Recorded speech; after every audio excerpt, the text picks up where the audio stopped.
Hey guys, welcome to the Jay Scott Outdoors podcast. We're going to have a fun episode today with Braylon Pickrel, and I'm actually driving down to Mexico, getting prepared for my turkey hunts down here. Braylon's got a bunch of questions about an upcoming turkey hunt, so I figured this was a great opportunity. You're obviously going to hear some vehicle noise. I'm literally got the headset on and just blowing down here to Mexico, so bear with the audio, but I think there's some good content here. I want to thank the sponsors of the podcast. I want to thank GoHunt.com Insider. It's the best Western hunting resource tool out there. If you're looking for the best draw odds and harvest statistics and strategy articles of what units to apply for and the different animals across the West, go to GoHunt.com/Jay Scott. Sign up for the Insider. By doing so, you're going to get a $50 Go Hunt Gear Shop gift card, $50 gift card just for signing up. I also want to thank Go Hunt, the optics department. My friend Cody Nelson is the manager, the optics manager. When you call the Go Hunt line, that's who you get. You get to talk to Cody. We've known each other for almost 25 years, and Cody is the glassing guru. He knows everything there is to know about optics and glassing. If you guys are looking at purchasing any optics at all, give Cody a call, whether it be binos, rifle scopes, spotting scopes, rangefinders, tripods, anything to do with glassing. Give Cody a call, 702-847-8747. That's extension 2. You can also send him a text or call him on his cell phone, 602-399-3699. I want to thank GoHunt.com and Cody Nelson at the optics department there. I also want to thank Kuiu Ultralight Hunting. Kuiu is the gear that I wear on all of my hunts. Go to KUIU.com, Kuiu Ultralight Hunting, best gear on the market. I also want to thank PhoneScope. Use the Jay Scott 20 promo code. That's going to save you 10% discount. Also, onxmaps.com. I use onX every day in my real estate business. In my hunting and fishing, I am always on onX Maps. It's a great phone app. Go to onxmaps.com, sign up, use the JScott20 promo code. They're going to send you an email after you sign up. It's going to save you 20% by using JScott20. 20% their discount at onxmaps.com. And last but not least, I want to thank Apex Ammunition. This is turkey season. Highly recommend you guys go check out apexmunition.com.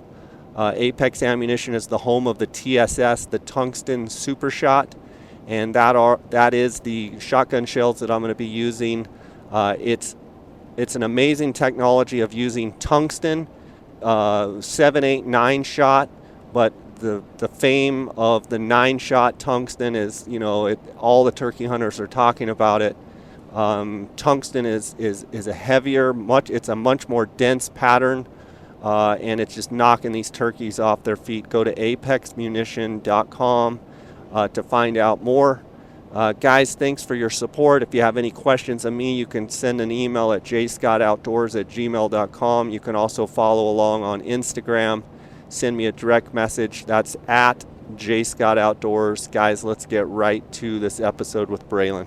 Welcome to the Jay Scott Outdoors podcast. This morning I am actually driving to Mexico. I'm going to be starting my Gould's turkey hunts, so I've got some windshield time. I've got Braylon Pickrel on the line. He's got some turkey questions. Braylon, how you doing? I'm doing good, Jay. How you doing? Oh, I'm doing great. Where do you live? I'm out in Queen Creek, around Ellsworth and Chandler Heights area. Been out here for about 4.5 years and love it. Cool. Where did you grow up? Like 15 minutes straight north of where I'm at now. I was East Mesa, right around Ellsworth and Brown area. Went to Red Mountain High School, so I'm a local boy.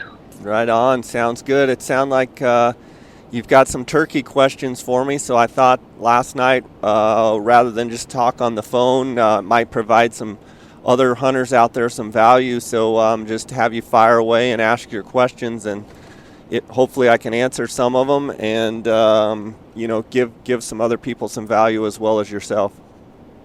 Much appreciated. I'm I'm sure I'm not the only idiot listening to your podcast, so Well, it's got some value. I have a couple listeners, so I definitely won't call them idiots, but I'm sure there are a few. No, much appreciated. So I listened to your 7-part podcast last year before the turkey hunt, the spring turkey hunt, and did it again this year. And as I'm sure all of my teachers can attest, I need to hear things 3 or 4 times before it really sinks in. So you may have said this in all those podcasts, and I just missed it. So I'll apologize in advance. Yeah, no problem. Did you also get to listen to the new 4-part series that we did also?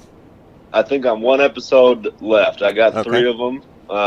And then I got that one, and then the 2 that you did with the turkey dock or something? I got the wild turkey dock, yep. Awesome. Those should be done fire away. All right, sounds good. So I'm actually, some of these questions are driven because I'm headed out with my 8-year-old as well, and so just kind of want to pick your brain on exactly how to handle it in that situation. So specifically, like when you're headed to your roost early morning, I know you get up super early and you're there when it's dark. Do you use your flashlight at all when you're getting into there, or do you try and keep it as dark as possible? I mean, like to get there, to inspect the ground, any of that stuff, or are you going no light? Yeah, so on the light question, let me kind of back up and say that I'm always a proponent of trying to roost those birds the night before and know exactly where they're at, know the tree that they're in, and try and get myself as close to those birds as I possibly can, because I feel like off of the roost, if you can get really close to them, you have a good chance. One, just from a standpoint of geographically being really close to them, you have the chance that they fly down and they're already in shotgun range. Number 2, if you're just out of range and you happen to be in the right spot, and they could literally walk right by you. So getting close to them, the closer you can get, helps. Now, if you get too close, if you're 15 yards from them, they could fly right over the top of your head, and or they could, and more than likely will look down and see you, and the whole gig is up. So I try and get up within about 100 yards of them in the tree if possible, and I try and calculate where I think they're going to fly down. To answer your question about the lights, the night before when I roost them, I try and get as close to them as I can where I can see them with my binoculars and see exactly where they're at in the tree, see which trees they're in, and make sure they don't hop trees on me. So a lot of times I'll stay pretty late trying to make sure that they're not tree hopping and end up 40 yards away, which they can do. They can get up in the top of those ponderosas and then start hopping from tree to tree to tree to get in a nice comfortable spot. So once I've established that they're there, the next morning I'm going to go in, and of course I'm going to use a headlamp until I get about, I'm going to say, it depends on the terrain, but 400, 500 yards from the birds I'm going to use, and then I'm going to totally eliminate my light. And sometimes that can be a challenge if you have absolutely no moon and it's just pitch black dark. You're literally walking in trees, and it's a challenge. But on other times too, I'll use a light for a while, and then I'll turn the light off and try and let my eyes fully adjust. Now, I'm 47 now. When I was, in my 20s, I had eyes like a cat at night and could, do really well. But I think one of the biggest mistakes people make is they use a light and they get within 100 yards or so of those birds and they still have their light on, and those birds, they have elevation as they're on their side, so they can see everything. And they see lights and they see headlights and they see all kinds of stuff at night, so it's not like it's going to kill you every time. But I'm also one of those guys that think I'm going to try and put every advantage in my on my side as I can, and one of those is eliminating any human noises, any human sounds, like lights. And so, I've literally had to chew guys out, unfortunately, Gould's turkey hunting especially, where we get all the way in there, we've just slid in there with no lights, and we're, 70, 60, 70, 80, 100 yards from them, and the birds aren't gobbling, and a guy will just turn on his headlamp or get his flashlight out and start clearing away where he's going to sit and breaking limbs. I mean, that's like the cardinal sin. So do not turn on the light, especially when you get, within a couple 100 yards of those birds. Now, I will tell you that I have seen surveys and I've seen videos of this. I've even done it before where I just of walking out elk hunting or something, and I hear what I think is a turkey, and I just shine a light on them up in the tree, and they're just sitting up there looking at you. But I'm also not trying to call that bird and have that bird come to me and come into my decoy spread. So yes, they'll probably more than likely tolerate your light, but that doesn't mean they're going to fly down and come into your spread, because you've just basically alerted them saying, hey, we're humans, and as soon as we start calling, we're not real hens. And so, if you have any follow-up questions, but that's kind of my answer to the lights. Yeah, and I'm positive the turkey, elk, all these things, they know when the season dates are better than we do. So yeah, and they don't care about flashlights during elk season. Yeah, and one thing about the lights, I talked about, sliding in, and everybody wants to put their back up to a tree, and I highly recommend that. I think it's a safety function as well, because if you can get the core of your body, with their back up to a tree, if God forbid, there was a situation where someone else was working in on birds, you have some cover and protection. And, the bigger the tree, the more protection you have. That's number one. But also number two, if you can put your back up to a tree that's bigger than the profile of your back, you're going to be concealed much better. So turkeys are not going to be able to see you. One of the things that that I kind of cringe is when there's like kind of small trees that are, say, half the width of your body or your shoulder width, and you're leaned up against it. Well, from a turkey's perspective, especially when they hit the ground, when they're coming in and they're seeing the perfect profiles of, up here in Arizona, a lot of ponderosa pine that's, say 12 inches, 15 inches around is perfect, and they're seeing straight lines. And then all of a sudden they see a tree where it comes down and then there's a blob, and then you add any movement at all, whether it be shotgun or if your knees are up, or if you're like using a box call and they see any movement, they're going to pick you out. So when you're trying to find a tree to put your back to, try and find ponderosa pines that are big enough and bigger in width than the width of your shoulders. And I think in that 7-part series, I mean, if we can find downed logs and stuff in that area that are real close to the roost tree, is that option number one there? Well, I would find ponderosa pines that are alive, that are upright. The downed logs are great as well if you have, big limbs and knots in the tree, and you've got the ability to totally conceal yourself. The one thing you have to watch is if the downed limb is not tall enough, your head will be periscoping over that. So the same thing when a turkey's on ground level, they're about 3 feet tall, if you will, or 4 feet tall, 3.5 feet, let's call it, and they're looking straight ahead, and all of a sudden they see a head kind of slightly moving, periscoping above a downed log.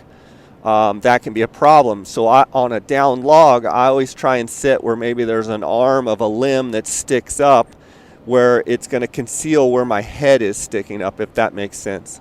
Yeah, perfect. Yeah, I'm 6'9", so it'd have to be a pretty tall down log to. Yeah, you've got some challenges for sure. But one of the things too about being 6'9" is, I mean, you could be construed if you're down, you almost could be a big rock. So as long as you're not moving, that's one of the biggest things with turkeys when they're coming in, especially when they're approaching your calling, especially when they're approaching a decoy spread. One of the things that a decoy spread can do is it can take their mind off of their surroundings, and they focus on the decoys. And that's one of the reasons why I like to set the decoys off to the left or to the right and not directly. You don't want to be directly behind your decoys of an incoming bird, because they're going to look straight through those decoys and see you. You want them off to the left or right, so that I've seen it where birds are focused on the decoys and your silhouette, if you will, is off to the left or right, and those birds are so focused on the decoys. I've seen guys draw their bows. I've seen guys move their shotguns around and not get caught. Nice. And a lot of that dependent on actually roosting them and stuff the night before. If you're not able to get anything roosted that night, do you just kind of pick a ridge somewhere in that area, or wherever else you've scouted or scouted in person?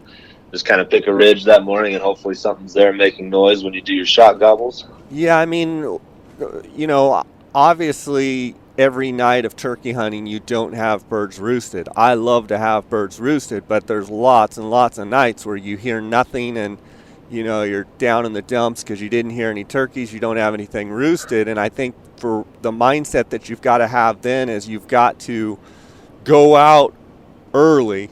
And there's several things you can do. You can go out really early, and when I say really early,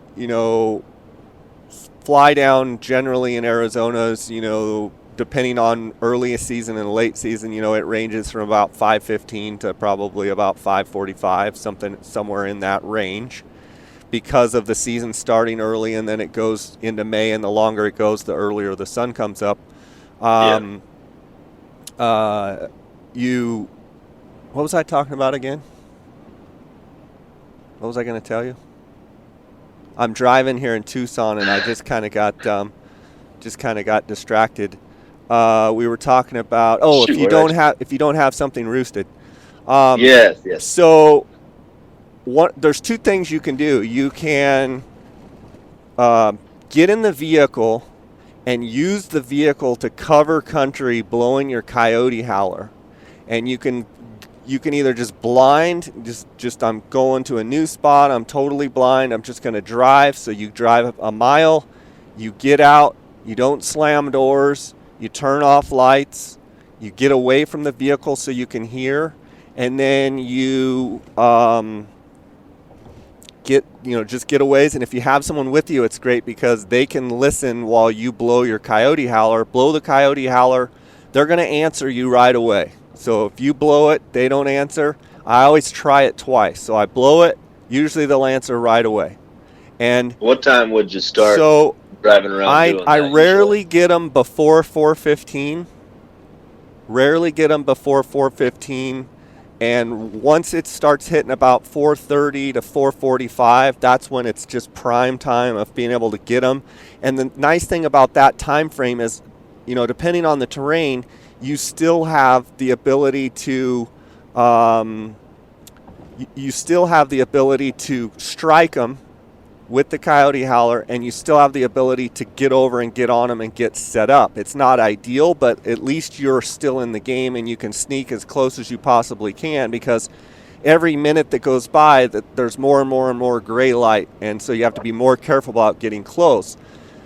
So you go a mile, you strike, nothing. You go another mile, or break it into half-mile increments, but a half to 3/4, because that Coyote howl is going to travel a good half to 3/4 of a mile, maybe a mile in some places. So I just kind of go by feel, or you can actually set your odometer and just go every mile or every 3/4 mile and stop. But what you want to do is make sure you pull off of the road.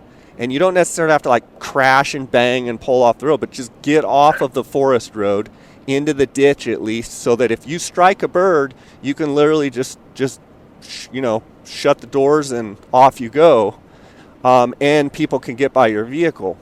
So I'm just going to keep running that morning, and I'm going to go for probably 30 minutes or so from 4:15 to 4:45. I'm going to go trying to hear a bird.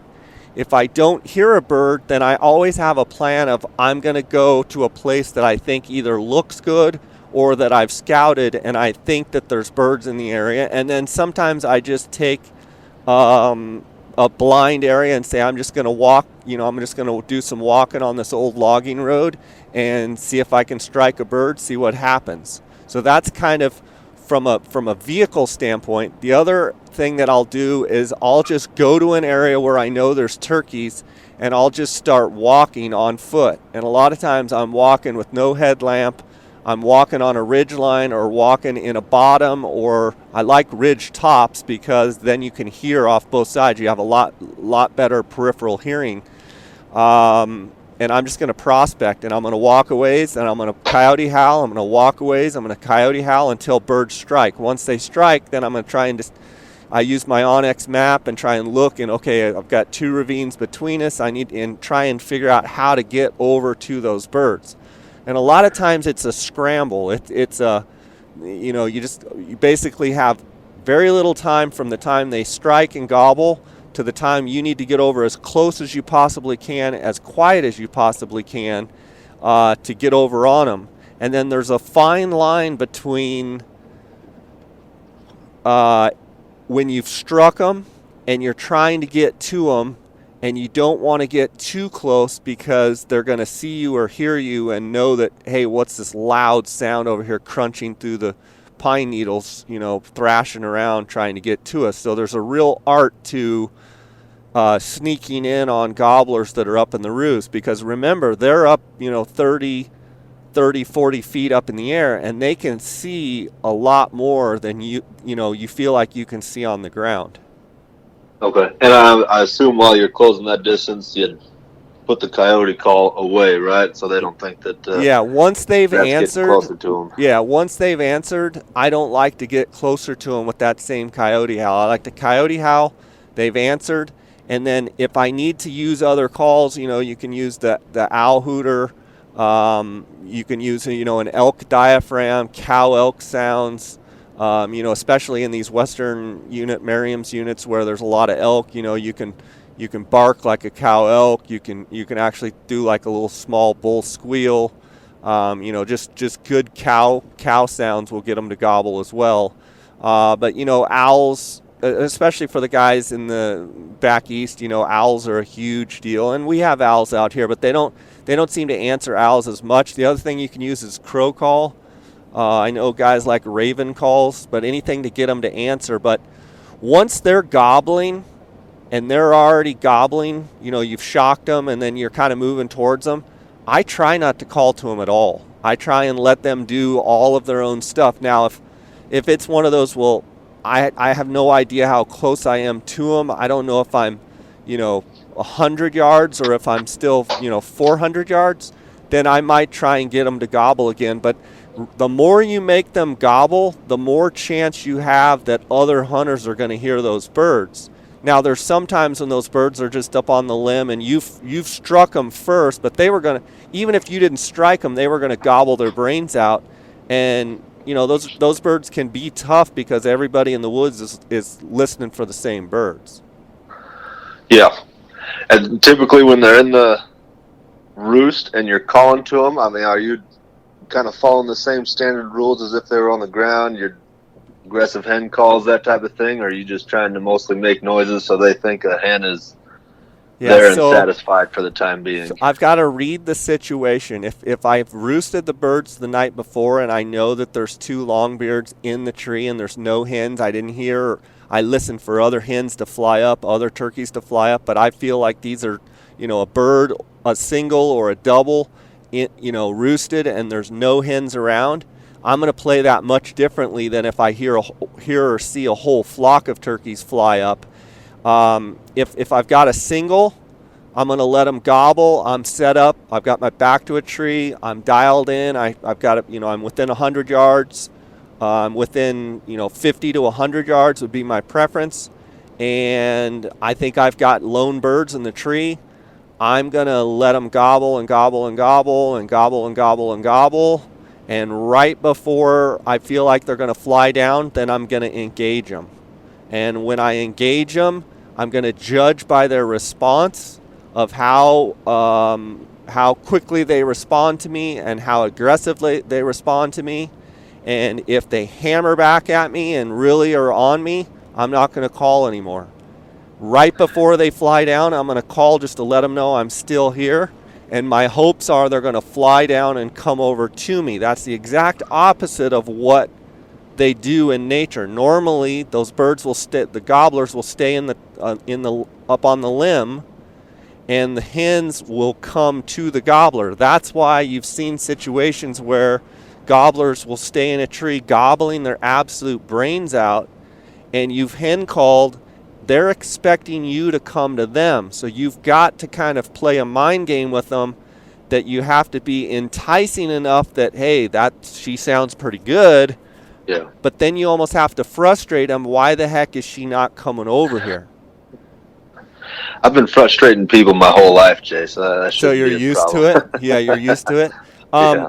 So, and then birds, gobblers that are with hens, I'm going to engage those hens a lot more and call a lot more than I will call to lone or single gobblers or pairs of gobblers, because they have hens in the trees with them.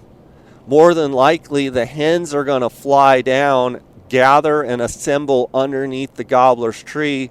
The gobbler's going to wait till they're all there. Then he's just going to pitch straight down, start strutting immediately with the hens assembling right at the tree, and you're out of the game because they've already got their groups established and you're not part of the group. So if there's gobblers with hens, the hens are going to start up, the gobbles are going to start up. I don't start right away. I let them gobble, and I let the hens talk, and I let the gobble, and I let the hens talk.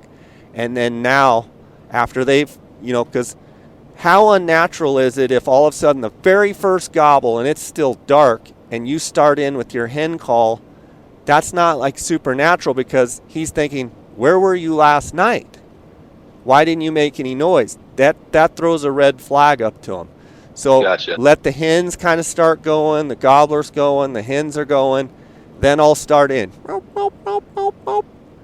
And then, do you look for certain behavior patterns, or is it mostly just determined by time as far as when you feel they're about to fly down from the tree? Well, there's two things there. There's a lot of it is experience. A lot of it is knowing the amount of light and knowing, a lot of times I'll hunt 25 or 30 days in a row. So every time they fly down, and it's, Dar and I, we're notorious for every morning we document what time they fly down. So guess what? The next morning you can pretty much know the benchmark at what they're going to fly down. But it's always like, hey, they flew down early this morning. Hey, they stayed in the tree longer. But once you know that it's, 5:17 is when they hit the ground yesterday, it helps you the next day.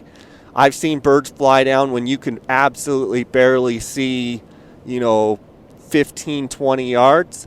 And I've seen birds fly down when, the sun is actually peeking over, and it's like, you can full on see. So there's a fine line there of timing, and a lot of it comes with experience. But you can also, if you see them up in the tree, a lot of times those gobblers will be strutting up on the limb, and you can see them start to get restless, and they're kind of raising their wings, and they're kind of getting ready for their pitch down.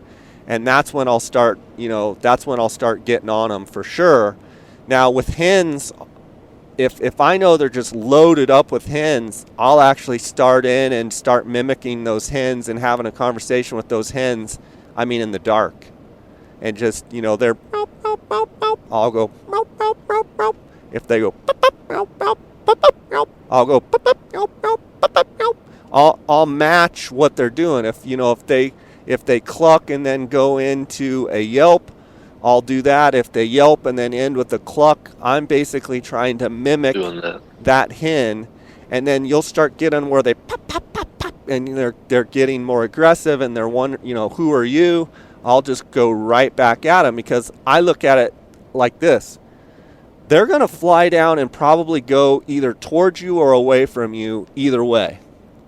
So if you can call to them a big flock and get it, under their skin, if you will, you have a much better chance that they're going to come over, at least the hens, and come over and say, who is this in our neighborhood?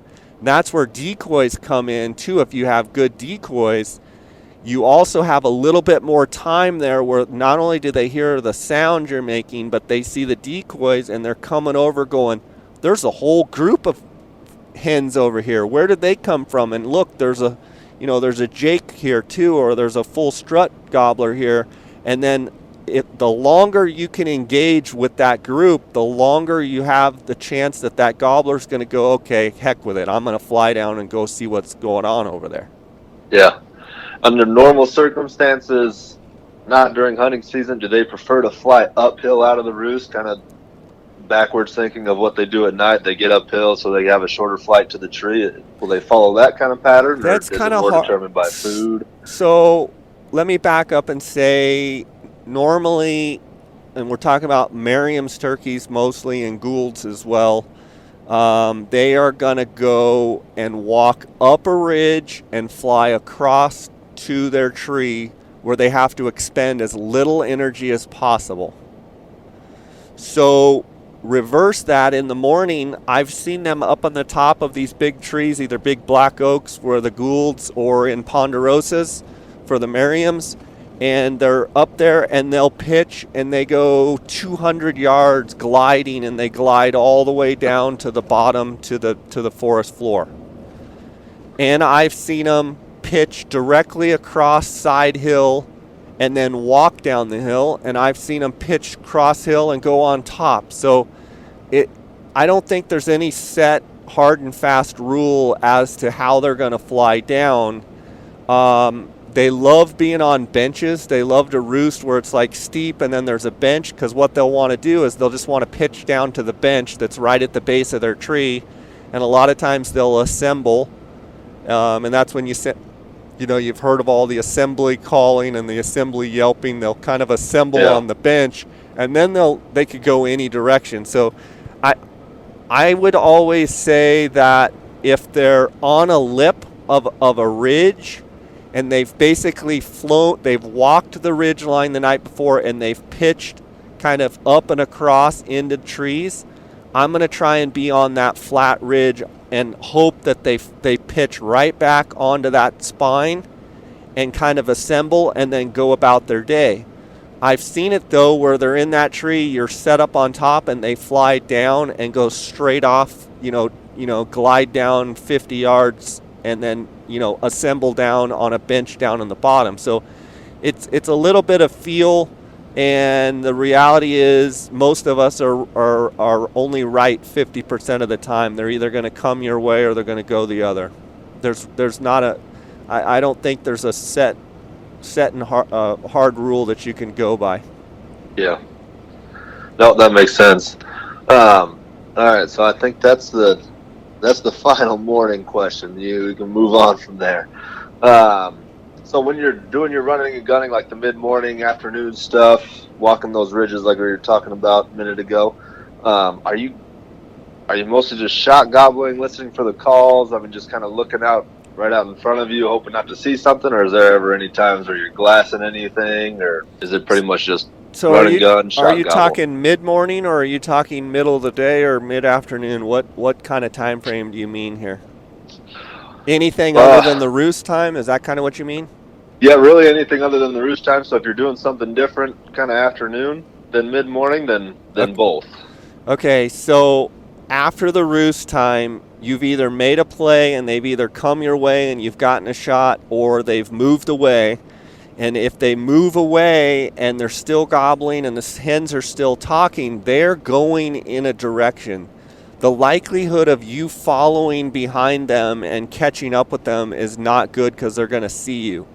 In that situation, I try and make a big loop and go all the way around them, take a big wide loop, hopefully get some sort of ridge line or contour, and get around them and try and cut them off and get in the path. If you can kind of establish a path of direction that they're going, you can get out in front of them. So that'll be the first thing I'll try.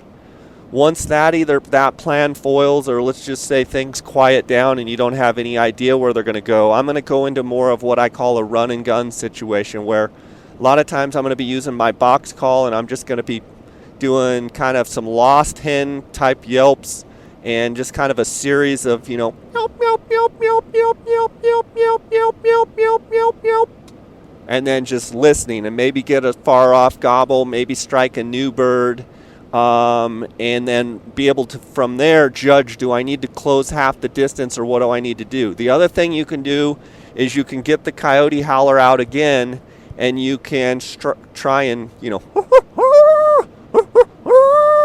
strike a bird and get them to gobble, because all you're trying to do is get them to gobble. Hopefully they're far enough away that they just shock to the sound, but they're not thinking Mr. Coyote's going to come get them.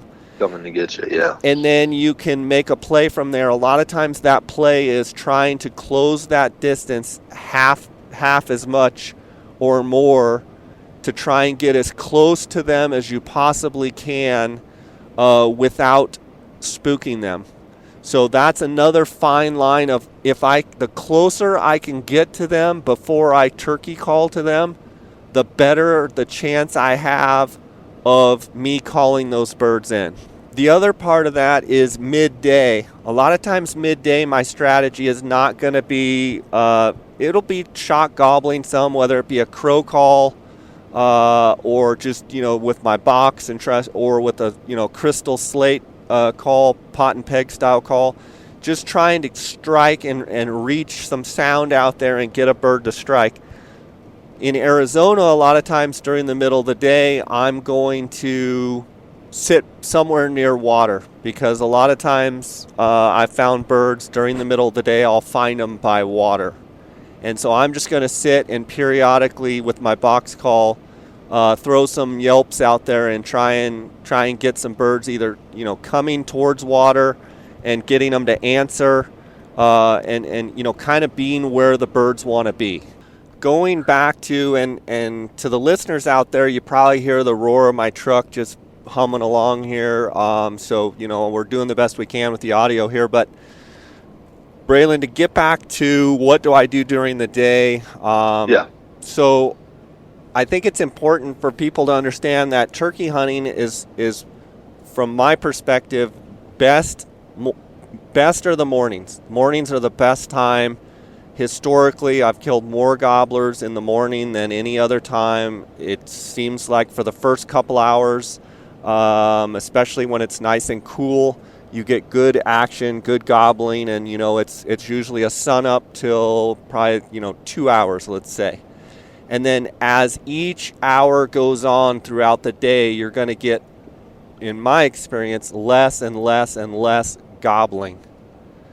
That's not to say I haven't killed birds right in the middle of the day at noon, at 10 o'clock, at 2 o'clock, because I have. But over a long period of time of hunting birds, your best time is 2 hours in the morning and the last hour in the evening.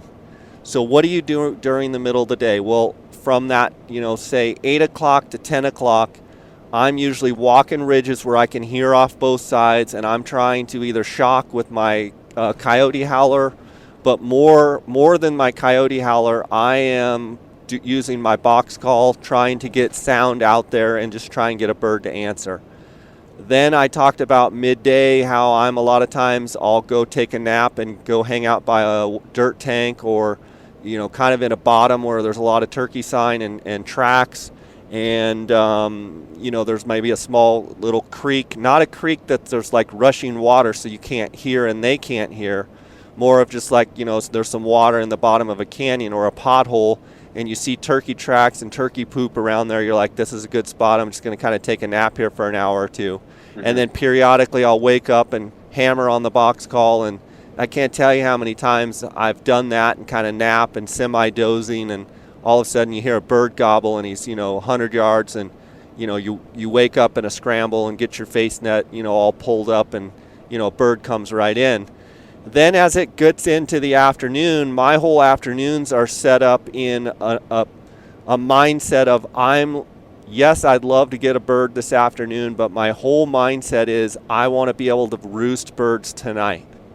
So I'm going to start transitioning into canyons and ridge lines and areas where I can hear a long ways, and I know birds have historically roosted there, places that I've heard birds before, places that look good, a place where I can get out to a point, and I come out on a point of a ridge, and there's like 4 or 5, 6 canyons that I can see in front of me with my binos, and I can hear each one of those stringers of canyons. So I'm like, let's say you're on a clock and you're in the middle of a clock, but at 10 o'clock, 12 o'clock, 2 o'clock, and 3 o'clock, let's say there's all these different canyons. Well, the benefit of that is those birds are going to be on those ridge lines, and they're going to walk those ridge lines, and then they're going to fly. So that's a good spot to be able to hear birds at last light gobbling in those 4 or 5 canyons. It's also a good spot because you can be out there and calling and projecting your sound and have it carrying as far as possible. The one thing that kind of throws that off is in a lot of times in Arizona, you get those afternoon, breeze. It's pretty breezy and windy, and you almost have to get down in a bottom because if you're up on top, the wind's blowing so hard, you have to get out so they can actually hear your sound. So if it's super windy, you got to stay off the tops, get more down in those big gradual bottoms, because turkeys don't like to be in the wind as well because they can't hear. When they can't hear, not only can they not hear each other, they can't hear other flocks, but they can't hear predators come sneaking up on them. So turkeys will like to find places that are out of the wind. Sometimes you want to look on your Onyx map, look for those big topographic, those big bowls where the wind is, say coming out of the north, and you've got a big bowl that's facing south. Well, that wind's going to be blowing right over the top, and that bowl creates just a big sound chamber, if you will, that's quiet. So that's where they're going to be, and they're going to be out of that wind. That's good. I don't like the wind either, so that works out well for both of us. Yeah, and then as the day progresses, as the evening progresses, I'm going to be working those long ridge lines, walking back and forth. Sometimes I'm just sitting in one spot and calling, especially if I heard birds. Let's say I worked a bird and I heard a group of gobblers over on a certain ridge and nobody messed with them. I didn't mess with them. I'm actually going to be over there in that immediate area where I heard birds that morning. Or if I've been scouting before the season and I always hear birds, and I try and find as many bird spots as I can, and many roost spots as I can. So I know that, hey, in the afternoon, I can get over there pretty close, within couple hundred yards, as close as you possibly can, to where you constantly hear those birds, and your scouting they're always roosting on that ridge. Well, guess what? The best place for you to go in the afternoon is somewhere over there on that ridge, close to where those birds where you've been hearing them. That betters your percentage of chance of being in the mix of getting a bird at night. And I've actually, a lot of my buddies give me a hard time. I have actually killed a lot of birds in the afternoon and the evening, and one of the reasons is I'm an impatient, patient person, if that makes sense. Sometimes I can't sit still at all. If I know that I'm in a good spot, I can sit from 3 o'clock in the afternoon till pitch black dark with it at the same tree because I know I'm in the good spot. I'm basically camped out in the best spot. The reason I go way early is just for whatever chance that those birds are going to be milling around that roost area. And think of it from their perspective as well. They know where other birds are roosted, and think about if you've got a subordinate tom that's, a 2-year-old bird and he wants to get in the action. Well, where's he going to go? He's going to go where he knows that other birds like to roost as well. So they do the same thing. Other birds know where other birds like to roost. So a lot of times at 3, 4, 5 in the afternoon, those subordinate gobblers that maybe got kicked out of the flock by the dominant gobbler, they're going to kind of go back to where the group all, let's get the gang back together. And so a lot of times at 4 or 5 o'clock in the afternoon, way before roost time, you can be sitting there in that general direction where those birds were roosted the morning before and be calling and have a bird gobble, and he's looking for you, and he came to that area for the same reason you came to that area. Nice. If I'm set up and I don't have decalls, or decoys. Uh-huh. I don't have decoys. Do you typically shut up sooner than you would if you do have decoys? I assume you just call them straight on in with the decoys, or without them, do you? Are you saying if you have a bird gobbling and he's answering your calls, and if I Yeah, have decoys, do I call less or more? yeah, I would say if a bird gobbles, okay, so this is normally how it plays out. I hear a bird gobble. I'm just sitting and I hear a bird gobble. A lot of times I'll listen. I'll fight the urge to want to call to that bird. And I'll actually listen, and what I'm listening for, and it's killing me because I want to call so bad. I'm listening to see if he's going to gobble again within a couple of minutes. If he gobbles again within a couple of minutes, a lot of times that's a bird that's prospecting looking for hens. If he gobbles and 15, 20 minutes goes by and he doesn't gobble again, a lot of times that's a bird with hens and he just happened, something made him gobble and he just happened to gobble, and you're going to have a harder time calling that flock in. But if a bird gobbles and I wait for a minute or two and all of a sudden 2 minutes goes by, I'm sitting there with my box call in my hand, fighting the urge to strike the lid, and all of a sudden, he gobbles again, I know right then my chance of killing that bird just went way up. From that point, I need to determine, do I need to stay put so I have not made a sound to this bird? He's gobbled twice, and he gobbled within a couple minute period, he gobbled twice. So I know he's out prospecting, ridge walking, looking for birds. Do I need to move up another 100, 200, 300 yards or 50 yards? Do I need to get in, set up in a better spot? Where is he? Okay, I'm trying to establish where is he. And then if I've got that and say, nope, he's close enough that I need to just stay put, then I'm going to start in on him. And I'm just going to start in with sweet yelps. I'm just yelp, yelp, yelp, yelp, yelp, yelp. And then I'm going to cut it off and I'm going to listen. What's his reaction? Boom, he gobbles right away. A lot of times I'm just going to shut up because now he's gobbled twice. I hen yelped to him. He answered. He's prospecting for birds. Let that bird come to you. Now, here's the trick. He's answered your hen call. He knows right where you're at. And you fight the urge to call. And everyone makes the mistake. They want to say, oh, I called the bird in. Half of calling the bird in is you have to let the bird come to you. It's unnatural for the hens or for the gobbler to go to the hens. The hens usually trot towards the gobbler. So the gobbler will stay where he's at and he'll gobble and he'll strut and he'll gobble and the hens come to them. You're reversing that. Here's the trick.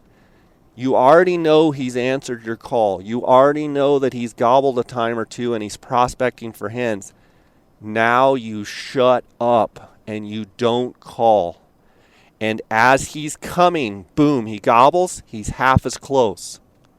You want to call so bad, but you just killed your whole chance if you call because now you're saying, hey, stay there. I'll come to you. No, don't call. If they've intensely gobbled at your turkey call, at your hen call, you fight the urge to call and shut up. And that's whether or not you have decoys set up? It doesn't matter. Then, because they can't see them yet anyway. Then all of a sudden, they gobble and they're half as close. And you want to call again. Don't call. Then what happens next is most important. The next gobble's going to tell you what that bird's temperature is doing. If he gobbles again and he's half as close again, he's almost dead. At that point, when you're playing hard to get, and he's coming, he's moving your direction, the last thing you want to do is call to that bird. Because what they're going to do is, if you start calling, they're going to stop, they're going to start strutting back and forth and let you close the distance to them. Okay? Gotcha. So a lot of times I let them gobble 2, 3, 4, 5 times. And sometimes when I know that they're working my way, but that I need to give them, I can just tell I need to give them just a little bit more. I'll just, nope, nope, nope, nope. And if they gobble, then I'll just shut up and I'll let them work their way into the spread. And that's when the beauty of having decoys is now they're getting where they're getting close enough that they should be able to see what they hear. That's when you let the decoys do their work. And that's what having good decoys, I use DSD, Dave Smith decoys. That's when having good decoys are worth their weight in gold, because you've played the right game, you've played hard to get, and they're coming to you. Now they're looking for that turkey that made the sound. Here's a kicker. When they first gobble on their way out there, and then they gobble half the distance, and you have the ability to get up and move your decoys if possible, or even set your decoys so that the hens are facing, they're facing you, or facing the hunter, or facing the direction you want the bird to go. You want the bird, when he first sees the decoys, the birds to be facing the opposite way that he's coming. If they're facing him, a lot of times he's going to stop. If he can see him from 100 yards, he's going to stop out there at 100 yards and he's going to strut back and forth, back and forth. If he looks and those decoys are not looking at him, they're looking the opposite direction. They're basically looking the direction he's looking. So he sees the back end of the decoys. They're going to close, the gobbler's going to close that distance much more likely to you and to those decoys than if your hens are facing the gobbler. Does that make sense? No, yeah, perfect sense. And that's pretty universal, whether it's just a hen decoy, you have a Jake decoy. Yeah, and especially the full strut decoy with the full real tail fan, I'm going to always face that fan, the butt of that fan at the turkey that's incoming. Even if they're a couple hundred yards out and I know they're not going to see me, and I have to adjust the position, the bird's off to my left, so I want to go out and spin the strutter so that the strutter can, the gobbler that you're calling can approach that strutter, and he sees the butt of the tail fan, and he knows that he can sneak right up in behind that gobbler before that strutter sees him, if that makes sense. The incoming bird wants to be able to sneak up on that bird, but if your strutter is facing him, he's going to hang out there and he's going to determine, is this a mature bird? Is this a dominant bird? Is this a subordinate bird? What am I dealing with? But if the butt is facing the incoming bird, that bird's going to close the distance a lot faster and a lot more confidently, because he thinks that strutted out bird can't see him. Gotcha. Will you carry your decoys around during that mid-morning run and gun and set them up with the water hole? I always carry my decoys. Okay. I usually have a Jake and a hen with me at all times, a DSD feeding hen and a DSD 3/4 strut Jake. And then I don't recommend using the full strut decoy on public land. But if you're hunting, reservations, you're hunting places, private land, different states that have private land hunting, I would definitely use the strutter. The strutter is a game changer. The strutter puts more turkeys in the pot than not using a strutter. Let's put it that way. Nice. Well, man, I got one last question for you, but it's kind of been answered. So this is all mostly for my hunt, and again, taking my 8-year-old Declan with me. And I'm helping my dad and my brother scout mostly. None of us really have the time, unfortunately, to get up before their turkey hunt up in Kaibab. So we're kind of following the same principles here, looking for stuff. He's scouting for specific ridges, places that we want to be. We've hunted mule deer up there and have seen turkeys. But if you're just, I'm sure it's all, put everything that you've said on repeat and do that. It's going to be the answer. But if you're dropped in a brand new area, don't know anything about it, what's kind of the first thing that you're doing or looking for? I'm going to try and cover as much ground as I possibly can, as quickly as I can. I'm going to drive. As I'm driving, my driver's side windows down, I'm looking out the window in the dusty road for tracks. I'm also going to get out and walk Forest Service roads because of the dust. Any roads that you see that have dust in the bar ditch, or if they're gravel, they're kind of tough, but if you can get some soft dirt, I'm trying to see turkey tracks. I'm trying to see strut marks. I'm trying to see turkey sign. I'm going to try and go to it. I'm getting a little wind noise. Are you outside? No, I'm Okay. inside. I'm not hearing anything. Sorry. Okay. It may be on my end. I'm trying to see turkey tracks. I'm trying to see strut marks. And so I'm walking dirt tanks. So I'll get to a dirt tank. I'll make a full loop around the dirt tank, trying to look on the water's edge. As the water recedes, they're going to leave tracks. You'll be able to see them. Then I'm also going to look up on the dikes and in the actual dirt and look for sign and look for fresh tracks.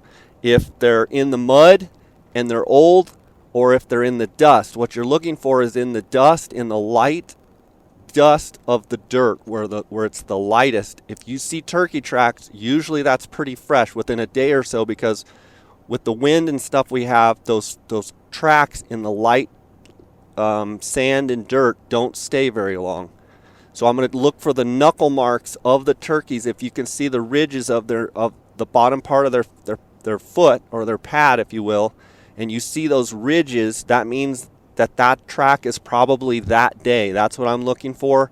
So I'm trying to cover country. I'm walking Forest Service roads that are blocked off. You know how you'll see roads that, on ridge tops and they're got a big berm and they're blocked? Yeah. I'm trying to cover country and find strut marks, which I don't know if you know what those are, but you can see where they drag their wings. If you go on my website, you'll see a lot of strutting footage, and you'll see what looks like, basically, if you were to take a feather and draw and scratch it into the ground, that's what strut marks look for. And turkey tracks and turkey sign. I'm also trying to establish like a wagon wheel type situation of ridges, where there's basically the spoke of a wheel, and then there's a ridge and a ridge and a ridge, where I can walk those ridges, where I can hear off both sides, left and right, and try and hear birds. But you can cover way more ground checking water holes, and you'll go to water holes, no turkey tracks, no turkey tracks, no turkey tracks. Well, guess what? I wouldn't hunt there. Then you find one, man, there's turkey tracks all over. Okay, at least we have a starting point that turkeys come to this spot. That's a center point. And then you find, okay, these 3 tanks have the most turkey sign and most turkey tracks. Those tanks over there have no sign. Okay, these roads here have the most strut marks and the most turkey tracks. And okay, these roads, I didn't see a turkey track. That's what I do when I go to new areas. I cover as much country as I can in the vehicle, and then as much country as I can on foot, just trying to find turkey sign. Then I'm trying to find what I'm looking for as far as the wagon wheel deal, where the ridges, there's a bunch of multiple ridges where you can either sit in one spot, so it'd be the center of the spoke of the wagon wheel, if you will, or bicycle wheel, where you sit in the center and you can hear all these finger ridges, and that gives you a place where sometimes it's up on a little knob, just a little high spot, but you can hear down in 6 or 8 different canyons. That's where I'm going to be sitting at in the dark, or in the evening, trying to listen for birds roosting. And I'm using my binoculars as well to glass those ridge tops and try and pick turkeys off. And then once they start roosting, I'm listening. I think one of the mistakes people make is they're in the vehicle way too early. I like to stay out there and listen. Even if they're not gobbling, I like to listen for turkeys flying up. And you'll hear them from a long ways away. You'll hear,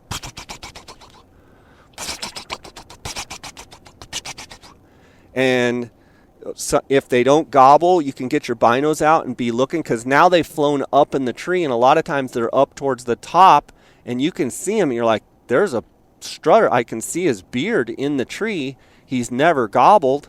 And on public land, especially the kaibab, as many tags, you spot a roper up in the tree, I wouldn't try and get him to gobble at all. You've already got him established and roosted in that tree, and so there's no reason to make him gobble, because you're going to attract attention of other hunters to him.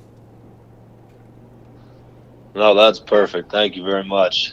And then the other thing about, just let me add, on those public land hunts like the Kaibab, places where you've seen turkey, that's huge. But I also want to go to places. I would rather chase one turkey off somewhere in the places where people aren't going to go than 5 turkeys where roads are very accessible and people can hear from all over. So I look for those places that there's roads, and let's say that there's a mile or two in one direction, and I'm going to go out and get in the center where birds can get away and not be heard from the road. So when you're e-scouting, I would be looking for those areas where there's not accessible or people cannot hear from a main gravel dirt road. Gotcha. And it's hard. You know, in Arizona we have roads all over, but you can certainly find those places that are harder to get to. Maybe it requires quads, and just find those grids, those areas where there's no access to, and that's where I'm going to walk in and hope. That's where I want to find my one turkey that I'm going to try and shoot. Perfect. Jay, I appreciate you taking the time to do this, and again, we'll assume that I'm the only idiot listening to your podcast, but this idiot appreciates it. Well, I appreciate you following. I appreciate you willing to come on. And I'm just burning the miles up here, driving to Mexico. So, yeah, take care. Thanks for supporting my podcast. And I just want to thank everybody else out there as well for listening. So, hope you do good. Send me a report. Send me some pictures of your success, okay? Will do. Thank you, sir. All right, buddy. God bless. Take care. Thank you.